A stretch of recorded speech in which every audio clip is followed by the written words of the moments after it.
राज्यामध्ये एप्रिल महिन्याची सुरुवात वळीव पावसानं होणार आहे आणि आजपासून 4 एप्रिल पर्यंत राज्यामध्ये विजांच्या कडकडाटात वळीव पाऊस होण्याचा अंदाज हवामान खात्यानं वर्तवलेला आहे।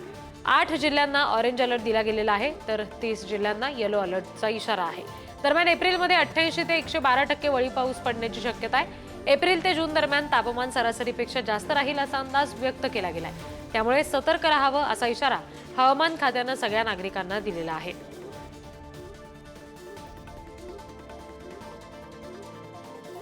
मुंबईसह उपनगरातील तापमानामध्ये काल अचानक घट दिसून आली आणि त्यामुळे मुंबईकरांना काहीसा दिलासा मिळालाय।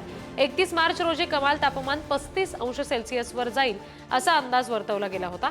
मात्र सांताक्रूज वेधशाळेमध्ये किमान तापमान 33 अंश सेल्सिअस नोंदवलं गेलं। भारतीय हवामान विभागानं 1 आणि 2 एप्रिलला मुंबईमध्ये काही ठिकाणी तुरळक तसंच काही भागामध्ये मुसळधार सरी पडतील असा अंदाज वर्तवलाय आणि हा अंदाज कायम असला तरी मंगळवारी आणि बुधवारी किमान तापमान 34 अंश सेल्सिअस राहील आणि गुरुवारपासून पुन्हा एकदा कमाल तापमानामध्ये घट होईल असा अंदाज सुद्धा हवामान खात्यानं वर्तवलेला आहे। म्हाडाने 2025-26च्या अर्थसंकल्पात प्रादेशिक मंडळांमार्फत एकूण 19,497 सदनिका बांधण्याचं सध्या उद्दिष्ट ठेवलंय आणि त्यासाठी अर्थसंकल्पात कोटींची तरतूद करण्यात आलेली आहे। ही माहिती म्हाडानं पत्रकाद्वारे दिली। म्हाडाने मुंबई मंडळांतर्गत येणाऱ्या आर्थिक वर्षामध्ये 5,191 सदनिका उभारण्याचं उद्दिष्ट ठेवलंय। शिवाय कोकण मंडळांतर्गत 9,902 सदनिका, पुणे मंडळांतर्गत 1,836 सदनिका उभारल्या जातील। म्हाडा वर्षभरात राज्यात एकूण 19,497 सदनिका बांधणार आहे।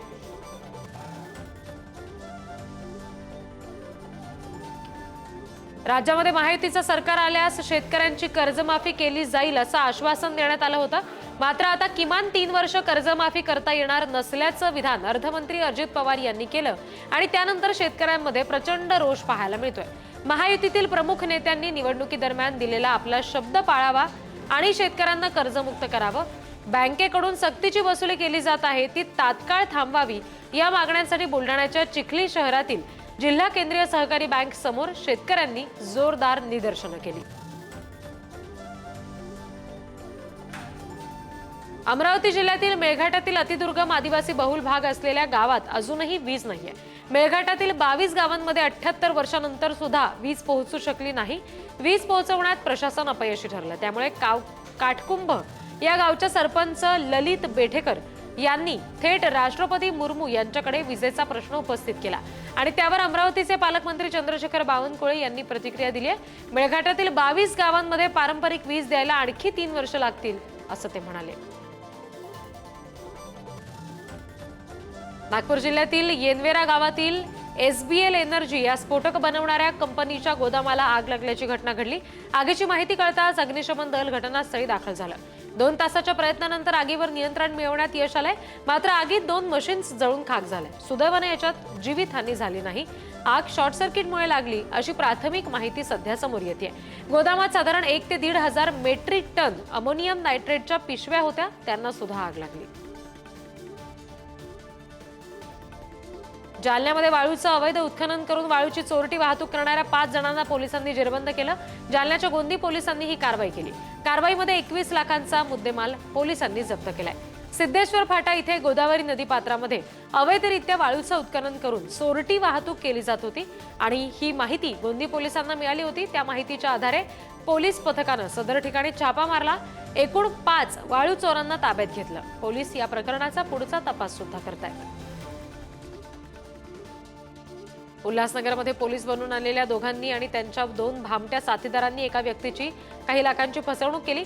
योगेश चव्हाण यांच्याकडे एका चोरांनी या लाख रुपयासंदर्भात संस्थेमार्फत 5 लाख रुपये मिळवून देतो असं आमिष दाखवलं होतं।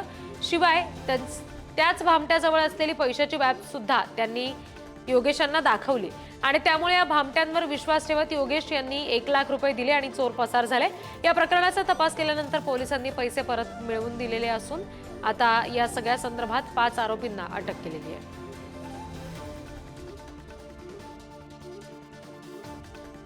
जालन्याच्या खरपुडी इथे कृषी विज्ञान केंद्रात रेशीम उद्योग प्रशिक्षणाचं आयोजन करण्यात आलं। 7 ते 11 2025 या कालावधीमध्ये हे प्रशिक्षण पार पडणार आहे। छत्रपती शाहू महाराज संशोधन प्रशिक्षण आणि मानव विकास संस्था पुणे यांच्या वतीनं हे प्रशिक्षण आयोजित करण्यात आलंय।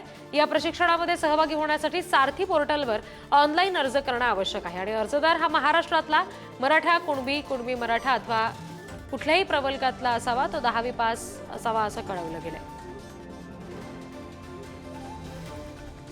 नांदेड ग्रामीण पोलीस ठाण्याच्या हद्दीमध्ये अपघात झालेला आहे। हायवा आणि मोटरसायकल यांच्यामध्ये रात्रीच्या सुमारास अपघात झाला। या अपघातात मोटरसायकल स्वाराचा जागीच मृत्यू झाल्याचं कळतंय। नांदेड ग्रामीण पोलीस ठाण्याच्या हद्दीमध्ये हा अपघात झाला। 29 वर्षीय शुभम वाघमारे आपल्या घराकडे जात होता आणि तेव्हा हायवानं त्याला धडक दिली। याच्यात त्याचा मृत्यू झाला। नंतर पोलिसांनी हायवा चालकाला अटक केली। त्याच्याकडून हायवा गाडी जप्त करण्यात आली आहे। उन्हाळ्यामुळे लिंबांची आवक कमी होती आणि त्यामुळे 1 ते 2 रुपयांना मिळणाऱ्या एका लिंबाची विक्री ही किरकोळ बाजारात 10 रुपयांना होतीये।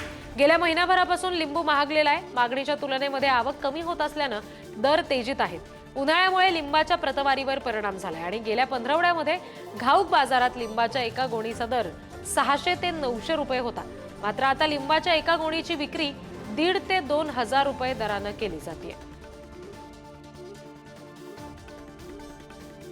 आजपासून विरारच्या कोपरी गावातील सत्यनारायण मंदिराच्या यात्रा उत्सवाला सुरुवात होतीये। 1975 मध्ये सत्यनारायण मंदिराचा जीर्णोद्धार कोपरी गावात झाला होता। हे मंदिर विरार परिसरामध्ये प्रसिद्ध आहे आणि या ठिकाणी भरणाऱ्या यात्रोत्सवात वसई तालुक्यातील हजारो भक्त दर्शनासाठी येत असतात। आज सकाळपासून मंदिरामध्ये अभिषेक आणि आरती सुरू झाली आहे। 1 ते 4 एप्रिल या दरम्यान हा महोत्सव असेल। या दरम्यान धार्मिक, सांस्कृतिक आणि सामाजिक कार्यक्रमांचं आयोजन करण्यात आलंय। नागपूरमध्ये झालेल्या हिंसाचार प्रकरणामध्ये आतापर्यंत 135 जणांना अटक झाली आहे आणि यामध्ये पोलिसांवर हल्ले करणाऱ्या आरोपींचा सुद्धा समावेश आहे। 17 मार्चला 2 गटामध्ये उसळलेल्या दंगलीमध्ये सहभागी असणाऱ्यांचं अटक सत्र अजूनही सुरू आहे। पोलिसांनी 135 जणांना अटक केली। याच्यामध्ये 12 पेक्षा जास्त अल्पवयीन मुलांचा समावेश आहे। सीसीटीव्ही फुटेज आणि समाज माध्यमांवर प्रसारित झालेल्या व्हिडिओच्या मदतीनं अजूनही आरोपींची धरपकड सुरूच आहे। या दंगलीमध्ये 3 अधिकाऱ्यांसह 35 पोलीस अधिकारी जखमी झाल्याची माहिती आहे।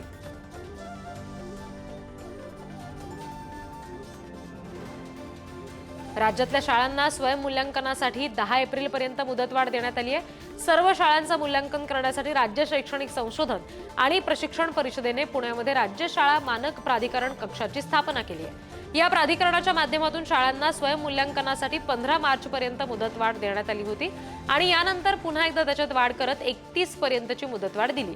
पण आता तरी सुद्धा 100% शाळांची स्वयंमूल्यांकनाची प्रक्रिया पूर्ण झाली नाहीये, त्यामुळे पुन्हा एकदा मुदतवाढ दिली गेली आहे। MBA आणि MMS या पदव्युत्तर पदवी अभ्यासक्रमांची CETला आजपासून सुरुवात होतीये। 3 दिवस ही परीक्षा चालणार आहे। सकाळी 9 ते 11:30 आणि दुपारी 2 ते 4:30 वाजेपर्यंत 2 सत्रात 174 पेक्षा जास्त परीक्षा केंद्रांवर परीक्षा असेल। परीक्षेला 1 लाखापेक्षा जास्त विद्यार्थी बसणार आहेत। CET सेल अंतर्गत होत असलेल्या MBA आणि MCA अभ्यासक्रमांना प्रवेशासाठी असलेल्या CETला गेल्या वर्षापेक्षा अधिक विद्यार्थ्यांनी हजेरी लावल्याचं समोर आलेलं आहे।